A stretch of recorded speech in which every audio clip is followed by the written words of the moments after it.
మీరెప్పుడైనా గమనించారా? మనం రోజులో ఎన్ని గంటలు కూర్చుంటామో? ఆఫీస్‌లో కూర్చుంటాం, ఇంటికి వచ్చాక కూడా కూర్చుంటాం. ఒక్క అరగంట వంట చేసినా కూడా మధ్య మధ్యలో ఖాళీ దొరికినప్పుడల్లా వెళ్ళి కూర్చుంటాం. కానీ మీకు తెలుసా? ఇలా ఎక్కువసేపు కూర్చోవడం అంటే చాలా ప్రమాదకరమని?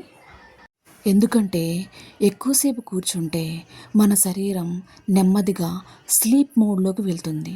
మెటబాలిజం స్లో అవుతుంది. బ్లడ్ సర్క్యులేషన్ తగ్గుతుంది. ఫ్యాట్ ఎక్కువగా నిల్వ అవుతుంది. హార్మోన్లు బ్యాలెన్స్ తప్పుతాయి. ఇది మెల్లగా బరువు పెరగడానికి, షుగర్ సమస్యలకు, మోకాళ్ళ నొప్పికి, బ్యాక్ పెయిన్కి, చాలా రకాల వ్యాధులకు కారణమవుతుంది. అందుకే మీరు ఏ పని చేసినా, వంట చేసినా, ఆఫీస్‌లో ఉన్నా, మరేదేమైనా పని చేసినా కూడా అప్పుడప్పుడు అంటే గంటకి ఒక 5 నిమిషాల పాటు లేచి నుంచుని అటు ఇటు తిరగండి. చిన్న చిన్న మూవ్‌మెంట్స్ చేయండి. మన శరీరం కదులుతూ ఉంటేనే ఆరోగ్యం కాపాడుకోవచ్చు. చాలామంది మేము ఉదయం వాకింగ్ చేస్తున్నాం లేదా ఈవినింగ్ వాకింగ్ చేస్తున్నాం అంటారు. కానీ ఆ ఒక్క ఉదయం లేదా రాత్రి చేసే వాకింగ్ వల్ల మీ ఆరోగ్యం బాగుపడిపోదు.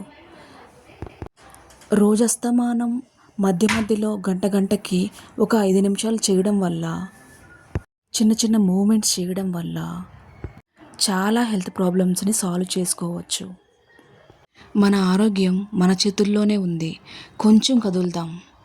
రోజులో ఒక గంటలో కొంచెం కొంచెం కదులుదాం. జీవితం ఇంకా హెల్తీగా మార్చుకుందాం.